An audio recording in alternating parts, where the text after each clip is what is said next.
जैसे कि आप सभी जानते हैं, सच की हमेशा जीत होती है और हमारी एक छोटी सी प्रयास आप तक बड़ी खबर पहुंचाती है। तो स्वागत करते हैं आप सभी का STS न्यूज़ चैनल पर। आगे बढ़ने से पहले आप इस वीडियो को लाइक और चैनल को सब्सक्राइब जरूर कर ले और साथ में बेल आइकन भी प्रेस कर ले। चलिए बढ़ते हैं खबरों की ओर। आप किस राज्य शहर से न्यूज को देख रहे हैं, कमेंट में जरूर लिखिए।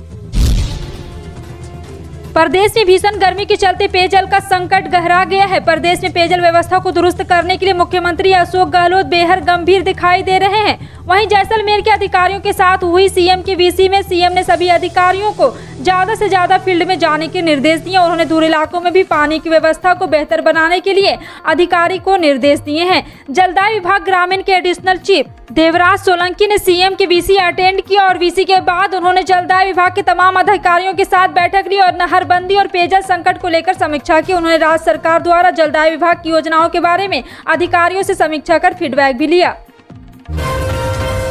पीएम किसान सम्मान निधि योजना के तहत लाभ लेने वाले किसानों के लिए एक अच्छी खबर है। इस योजना के तहत सरकार की ओर से सभी लाभार्थी किसानों को एक और लाभ दिया जा रहा है। वहीं योजना के लाभार्थी 11वीं किस्त का भी बेसब्री से इंतजार कर रहे हैं। बता दें कि आगामी किस्त अप्रैल से जुलाई माह के बीच दी जानी है। सरकार आजादी के महोत्सव के मौके पर किसान भागीदारी प्राथमिकता हमारी कार्यक्रम चलाया जा रहा है। यहाँ जाने इस कार्यक्रम के तहत किसानों को क्या फायदा मिलने वाला है। जी हाँ, आपको बता दें कि सरकार की किसान भागीदारी प्राथमिकता हमारी योजना के तहत पीएम किसान के लाभार्थियों को किसान क्रेडिट कार्ड की सुविधा उपलब्ध कराई जाएगी। केंद्र सरकार द्वारा जारी किए गए पत्र में जमीन से जुड़े जरूरी डॉक्यूमेंट, फसल का पूरा विवरण देना होगा।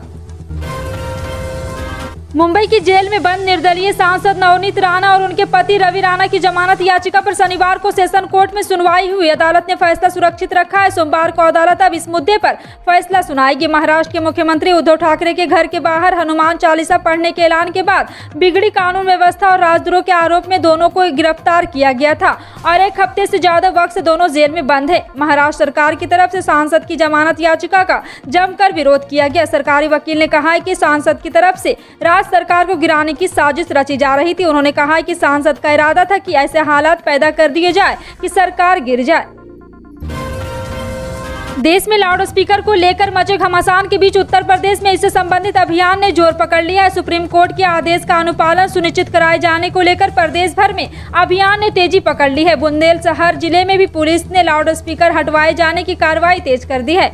बुंदेलशहर में भी लगातार पुलिस ने प्रशासन और प्रदूषण नियंत्रण बोर्ड की टीम के साथ संयुक्त अभियान चलाया। इस संयुक्त अभियान में 30 अप्रैल को कुल 192 धार्मिक स्थलों से लाउड स्पीकर हटवाए गए। कांग्रेस नेता हार्दिक पटेल ने गुजरात की राजनीति में ड्रग्स का मुद्दा उठा दिया है। उनकी तरफ से ट्विटर कर एजेंसियों ने की तारीफ की गई है, लेकिन उन्होंने युवाओं को सावधान करने का काम भी किया। जोर देकर कहा गया है कि ड्रग्स से मुक्ति के बाद ही सपनों का भारत बन सकता है। उन्होंने ट्वीट में लिखा है कि हाल ही में जमीन और समुद्री सीमाओं पर बड़ी मात्रा में नशीली दवाओं की खेप पकड़े जाने के कई मामले सामने आए हैं। उन अधिकारियों की सराहना करता हूं जिन्होंने यह सुनिश्चित किया है कि यह पदार्थ देश में प्रवेश न करे और हमारे युवाओं का भविष्य खराब न करे। देश में मौजूदा कोयला संकट और बिजली संकट के बीच अब सियासी आरोप प्रत्यारोप जोर पकड़ रहा है। केंद्र पर राज्यों के कथित बकाया का जिक्र भी किया जा रहा है। छत्तीसगढ़ के सीएम भूपेश बघेल के बाद अब झारखंड के सीएम हेमंत सोरेन ने कोयला संकट और बकाये पर केंद्र सरकार को निशाने पर लिया है। झारखंड के सीएम हेमंत सोरेन ने दिल्ली में कहा, राज्य बकाये का भुगतान नहीं कर रहे। पता करें कि मौजूदा बिजली संकट में क्या स्थिति है और किस पर कितना बकाया है। यदि आप चाहें तो मैं अपने व्हाट्सएप पर विवरण भेज सकता हूँ कि भारत सरकार ने हमें बकाया राशि का कितना भुगतान किया है। लगभग बकाया राशि 1,30,000 करोड़ रुपए से अधिक के भुगतान के लिए भारत सरकार को लिखा था। यह बकाया कोयला हमारे खनन क्षेत्रों के राजस्व संसाधन अधिक से संबंधित है। कांग्रेस अध्यक्ष के तौर पर प्रशांत किशोर की पहली पसंद कांग्रेस अध्यक्ष सोनिया गांधी ही है। उन्होंने साफ कहा है कि राहुल या प्रियंका गांधी उनकी पसंद नहीं। हाल ही में प्रशांत किशोर की कांग्रेस में जाने की खूब अफवाह थी, लेकिन उनकी बात नहीं बन सकी और प्रशांत किशोर ने खुद इनकार कर दिया कांग्रेस में जाने से। लेकिन आपको बता दें कि इसमें भाजपा और कांग्रेस दोनों में घमासान मचा हुआ था और एक बार फिर से प्रशांत किशोर ने कांग्रेस को बड़ा झटका दिया। मध्य प्रदेश सरकार ने खरगोन शहर में 10 अप्रैल को रामनवमी के जुलूस के दौरान हुई हिंसा के संबंध में स्थापित दावा न्यायाधिकरण के कामकाज और क्षेत्राधिकार के संबंध में सार्वजनिक और निजी संपत्ति वसूली कानून के तहत नियमों को शनिवार को अधिसूचित किया है। शिवराज सिंह चौहान सरकार ने खरगोन हिंसा में शामिल लोगों से नुकसान की वसूली के लिए सेवानिवृत्त जिला न्यायाधीश डॉक्टर विश्व कुमार मिश्रा की अध्यक्षता और सेवानिवृत्त सचिव प्रभात पारासर के सदस्यता वाले 2 सदस्यीय न्यायाधिकरण का गठन किया था।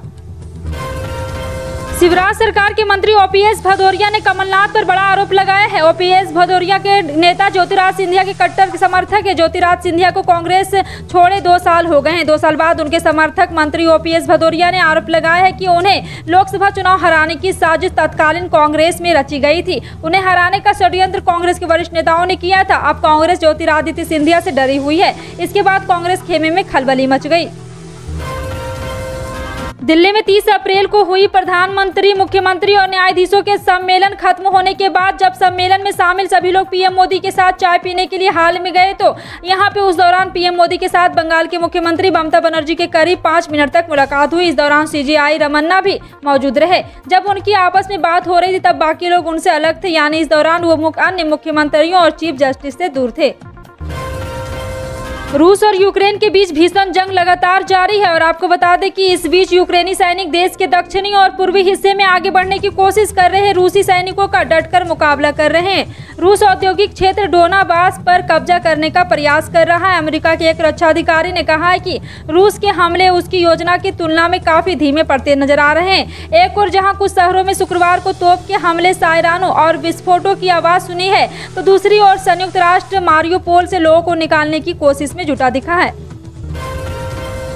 पंजाब में सरकार बनाने से पहले आम आदमी पार्टी ने किसानों से भी कई वादे किए थे, जिसमें से कुछ वादे पूरे करने की उम्मीद जताई है, जिसमें से अलग अलग तरह की राहत देने की बात भी कही गई थी। अब भगवंत मान सरकार ने किसानों को लेकर एक बड़ा फैसला लिया है। सरकार ने बताया कि वो धान की सीधी रोपाई करने वालों किसानों की मदद करेगी। पंजाब की भगवंत मान सरकार ने ऐलान किया है कि वो धान की रोपाई करने वाले किसानों को 1500 रुपये प्रति एकड़ सहायता राशि देगी। एमआईएम चीफ असदुद्दीन ओवैसी औरंगाबाद दौरे पर है। वे सांसद इम्तियाज जलील के निवास पर रोजा इफ्तार में शामिल हुए। इस दौरान उन्होंने लाउड स्पीकर को लेकर भाजपा शिवसेना पर हमला बोला। ओवैसी ने कहा, भाजपा शिवसेना जब सत्ता में थी तब उन्हें लाउड स्पीकर की समस्या का एहसास नहीं था। भाजपा द्वारा नफरत को स्थानांत बनाया जा रहा है। राज ठाकरे सिर्फ नफरत के स्थानांतरी को बढ़ावा दे रहे हैं। मध्य प्रदेश के खरगोन में 2 और 3 मई को पूर्ण रूप से कर्फ्यू लगाया जाएगा, यानी कि 1 मई को सुबह 8 बजे से शाम 5 बजे के बीच ढील दी जाएगी। परीक्षा देने वाले छात्रों को पास दिया जाएगा। ईद की नमाज घर पर ही अदा होगी। अक्षय तृतीया और परशुराम जयंती पर कार्यक्रम नहीं होंगे, प्रशासन ने आदेश दिया है। भारतीय पेट्रोलियम कंपनियों ने एक बार फिर से पेट्रोल डीजल के नए रेट जारी कर दिए हैं। तेल कंपनियों ने शनिवार 30 अप्रैल को भी पेट्रोल और डीजल की कीमतों में कोई उलटफेर नहीं किया, जो कि एक अच्छी खबर है।